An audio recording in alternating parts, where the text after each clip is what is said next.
Assalamualaikum warahmatullahi wabarakatuh.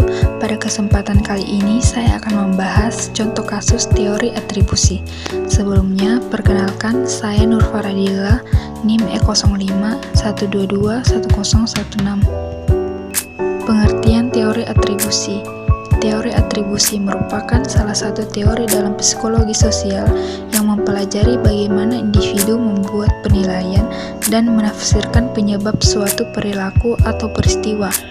Teori ini fokus pada proses kognitif yang dilakukan seseorang dalam menentukan apakah penyebab suatu kejadian atau perilaku berasal dari faktor internal, yaitu disposisi pribadi, atau eksternal, yaitu lingkungan atau situasi. Teori ini pertama kali diperkenalkan oleh Fritz Heider dan kemudian dikembangkan lebih lanjut oleh Arnold Kelly serta Bernard Weiner. Dalam konteks pemerintahan, teori atribusi dapat diterapkan pada bagaimana publik atau pejabat pemerintah menilai keputusan, tindakan, atau kinerja pemerintah.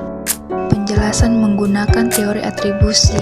Teori atribusi atau attribution theory menjelaskan bagaimana individu memberikan alasan atau penyebab terhadap perilaku atau hasil tertentu, baik mengenai dirinya sendiri maupun orang lain. Teori ini yang dikembangkan oleh Fritz Heider menyatakan bahwa ada dua jenis atribusi. Yang pertama, atribusi internal, menyalahkan faktor-faktor yang berkaitan dengan dirinya sendiri atau hal-hal dalam kendali pribadi seperti kemampuan, usaha, atau keputusan yang dibuat. Yang kedua, atribusi eksternal, menyalahkan faktor-faktor di luar kendali individu seperti kondisi lingkungan, situasi, atau pengaruh orang lain. Adapun contoh kasus yang saya ambil yaitu seorang pejabat tinggi di pemerintahan mengalami kegagalan dalam penyusunan kebijakan ekonomi yang menyebabkan inflasi meningkat. Ketika ditanya oleh publik dan media tentang alasan balik kegagalan tersebut, pejabat tersebut memberikan penjelasan bahwa kegagalan itu disebabkan oleh kondisi ekonomi global yang tidak stabil, pandemi yang belum sepenuhnya berakhir, serta pengaruh eksternal lainnya.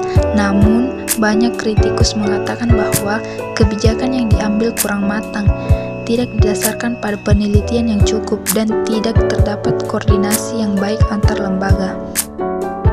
Dalam kasus ini, atribusi eksternal, pejabat pemerintah melakukan atribusi eksternal dengan menyalahkan faktor-faktor luar seperti ekonomi global dan pandemi sebagai alasan kegagalan kebijakan.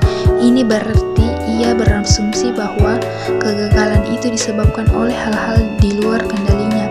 Atribusi internal, kritikus dan pihak oposisi di sisi lain memandang masalah ini sebagai akibat dari faktor-faktor internal seperti kurangnya kompetensi atau koordinasi yang buruk dalam pemerintahan.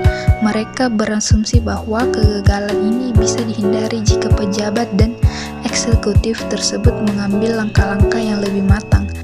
Dalam konteks ini, bias atribusi juga bisa terjadi. Bias self-serving, yaitu melindungi diri sendiri, terjadi ketika seseorang lebih cenderung mengatribusikan kesuksesan pada faktor internal.